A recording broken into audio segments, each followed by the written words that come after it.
Hi, everybody. This is Anindya Banerjee from the currency desk. I'd be taking you through the important fundamental factors and the technical factors which would be driving the dollar rupee price over the next coming fortnight. Let me first take you through the fundamental factors.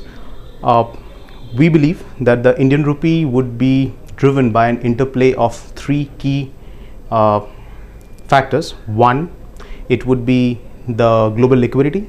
Two, the economic growth. Third, the governance. Now taking it one by one. Global liquidity. After the LTRO 1 and 2 from the ECB, whereby the European Central Bank pumped in close to 1 trillion of euros into the system, there has been no new incremental liquidity from any of the major central banks. And we also believe that neither the US Federal Reserve nor the ECB in a real hurry to print money anytime soon. For the simple reason is that the European bond market has normalized, and the European stock market and the risk assets have calmed down from the elevated levels that they were in last year.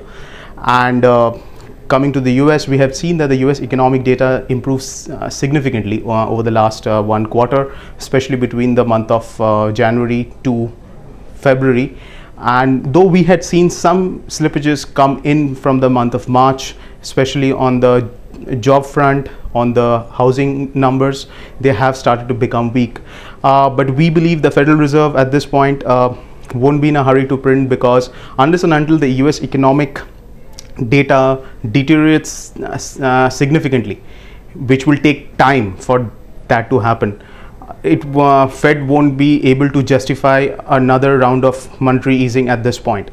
And secondly, what could also be the trigger for the US Federal Reserve to come out and print money, it could be the sharp upward move in the US bond yields. So there was a hint of an upward move a couple of weeks back, but things have calmed down, and the US bond yields have come off from their highs of 2.24% on the 10-year. So the global liquidity going forward, at least for the next fortnight or so, we expect it to be tighter. So the focus will be on fundamentals, and it's a fact that the global economic growth is slowing. China is going through a restructuring phase of its own. It's trying to divert the emphasis of its economic growth from export investment led towards consumption. It's going to take time, as a result of which we might see that investment growth come off, and investment growth has been one of the key pillars of the Chinese economic growth.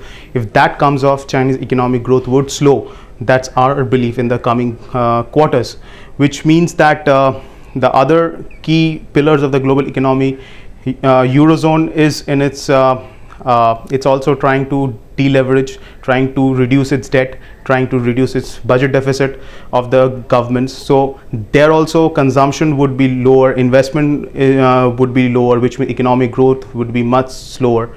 US though is doing fairly well than Europe, but US at this point is also facing the deleveraging heat, especially from its consumers and from the financial sector, the banks. So which means there also the growth will be, we expect to be in between 1 and 2% for the next few quarters, which means the emerging market Asia and India would also be facing the heat of this global slowdown. Now the third factor, which is governance. The last 1 year has been quite challenging as far as the governance is concerned.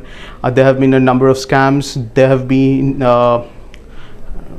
no constructive policy from the government of India. There have been a policy drift, as we can say, so which has weighed in on the rupee. So going forward, we expect dollar rupee to stay within a range of 50 on the downside to 52 to 52.5 on the upside. There will be pressure on the upside because oil prices are staying high. So whenever dollar comes down closer to 50, there will be demand for the dollar. So investors are advised to try and buy the dips closer to 40 and aim for 52.5 in the coming days. So that's it. Thank you.